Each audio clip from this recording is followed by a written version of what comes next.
Em resposta aos protestos por todo o país, a presidente Dilma Rousseff anunciou mudanças.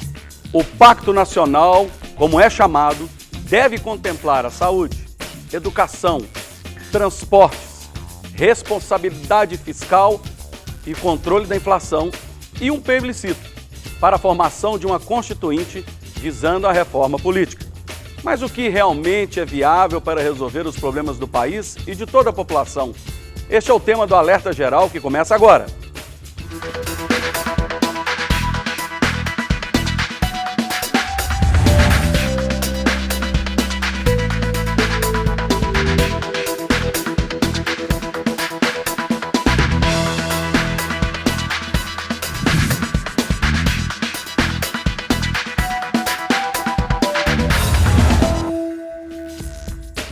Para falar do Pacto Nacional, convidamos Arthur Guerra, especialista em Direito Público, Gabriel Ivo, economista da Fé Comércio, Dima Souza, cientista político da PUC Minas, Cris do Morro, diretor de Vilas e Favelas da CEDESE. Você também é o nosso convidado. Para participar e deixar a sua opinião, ligue para a gente. O telefone é 3209-3301.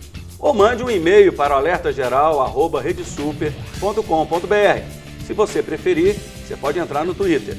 É o @alertageraltv. Bom, eu gostaria nesse momento de agradecer a participação de cada um que vem, ainda mais nesses dias corridos que nós estamos tendo, esse trânsito e essa bagunça toda que tem principalmente aqui em Belo Horizonte. Mas olha, essa semana a presidente promoveu um encontro com os governadores e os prefeitos também. E o objetivo era começar a responder aos manifestos. Nós vamos ver a nossa reportagem, as propostas apresentadas pelo governo e o que pensa a população. Veja aí. No início do mês, uma onda de protestos tomou conta do país. Com várias reivindicações, os manifestantes foram atendidos pela presidente. Na última sexta-feira, dia 21 de junho, Dilma Rousseff falou aos brasileiros e prometeu mudanças.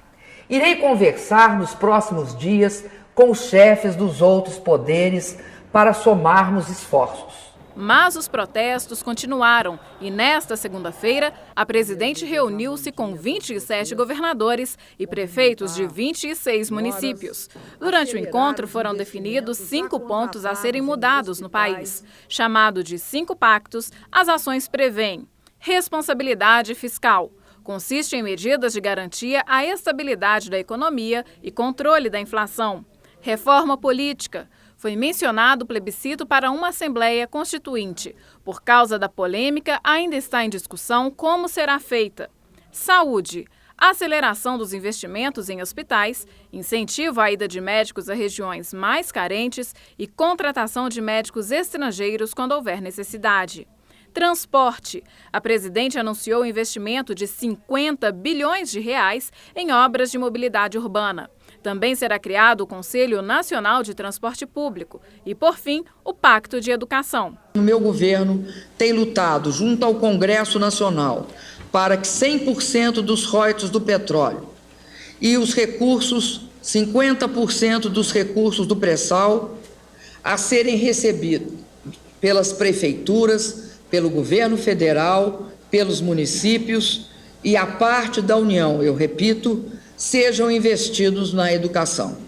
Nas ruas, a população está dividida. Pode acontecer coisa melhor, né? Pode melhorar. A partir do momento que o pessoal sai para a rua, efetivamente os políticos e a mídia estão dando atenção. Eu acho que diante de tudo isso ainda não é suficiente.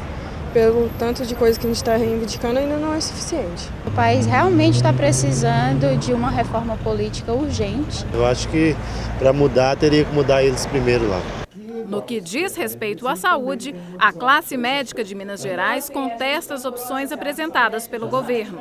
De acordo com o presidente da associação, o número de escolas e vagas no país é suficiente.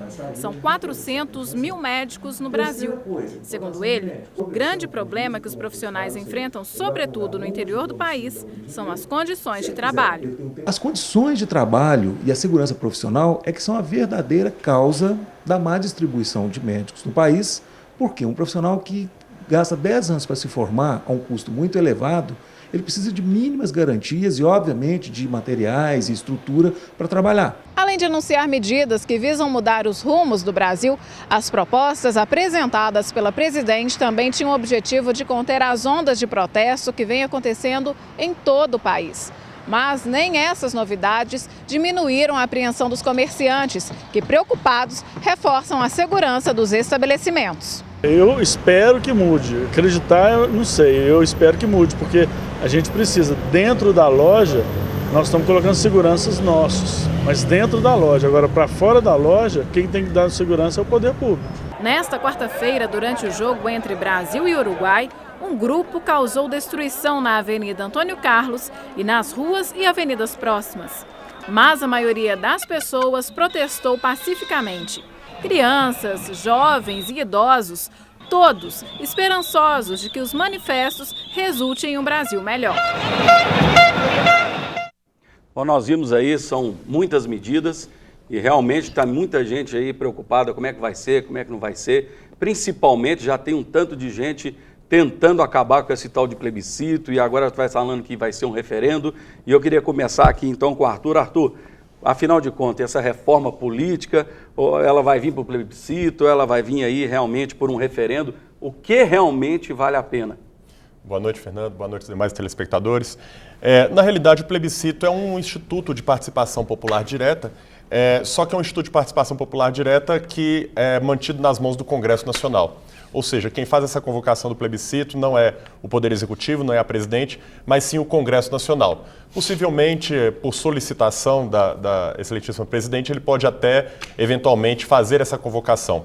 Entretanto, o plebiscito ou o referendo, que são ambos mecanismos de participação popular... Qual é a diferença dos dois? O plebiscito é anterior à apresentação ou à criação da lei e o referendo é posterior a uma lei já expedida, já criada pelo Congresso Nacional. Depois que o Congresso faz a lei, eles vão referendar realmente. O povo referenda. Ou referendam ou rejeitam, né, aquilo que o Congresso Nacional aprovou.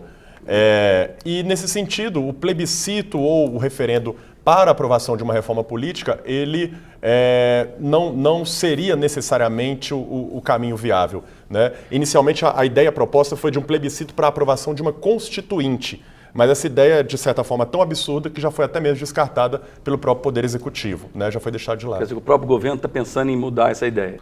Conta para nós aqui, Dimas, qual é a sua opinião em relação a isso? A minha opinião é que essa ideia não é uma ideia absurda, não. Essa ideia foi a ideia que Dilma tirou do clamor das ruas. O que o povo quer é mudar esse sistema político que parece muito viciado. Então, o povo quer criar mais canais de participação no Estado. Então, para criar mais canais de participação popular no Estado, se deixar para a mão dos próprios jogos, né, interesses políticos vigentes, isso não vai acontecer. Então, a presidenta realmente recuou, teve um recuo por parte dela, porque setores conservadores que não gostam do plebis, que plebis é povo, né? O povo, o plebiscito, o povo fala, recuaram dizendo que não pode, que pode apenas o referendo, que é muito pior que o plebiscito. Agora, o ideal mesmo é a constituinte própria. Mas ela tem a maioria da casa. Se ela for fazer um referendo para tentar aprovar alguma coisa, a casa está na mão dela. Ela coloca o que quiser colocar no referendo, não? Mais ou menos. A casa não está na mão delas, não. Os partidos que compõem, inclusive a base aliada, têm autonomia, têm seus postulados e têm seus interesses. E o que os partidos temem hoje é de perder o controle, porque uma constituinte própria pode fazer mudanças, trazer mudanças sensíveis no nosso sistema político. Não só no eleitoral. Não é isso? Não é só no eleitoral. Uma mudança, uma constituinte para dizer de política, ela pode, por exemplo, colocar 50% de mulheres, obrigatoriamente que o Congresso tenha 50% de mulheres. Ela pode estabelecer uma cota para negros. Ela pode colocar uma cota para os indígenas, que são povos que vivem aqui, estão totalmente fora do sistema político. Então, uma reforma política ampla pode aumentar os canais de participação e pode aumentar muito mais o controle do povo sobre o nosso sistema de governo. Eu discordo muito aí, e eu acho que a presidente, que gosta de mudar muito, até o jeito de falar, é presidenta, não, é presidente. Ela, uma semana antes de acontecer todos esses manifestos, ela teve coragem, a cara de pau, de ir na televisão e falar assim no rádio, que os mesmos que estavam criticando a economia, que a economia estava tudo certo, que estava tudo bacana, os mesmos que estavam lutando contra a economia seriam os mesmos do ano passado. Então, eu não entendo a cabeça dela quando ela fala, o país até um mês atrás, se você ouvisse a presidenta falando e a sua base aliada, todo mundo ia falar que o país estava bem, que a economia estava equilibrada, que nós estávamos no caminho certo, e de repente o povo vai para as ruas e agora ela vai e apresenta os 5 pontos. Precisou do povo ir para a rua para mostrar para ela que estava errado. Podia ter feito antes, né? Primeiro, gostaria de dizer... Deixa eu puxar o Cris aqui um pouquinho, pelo menos para ele participar.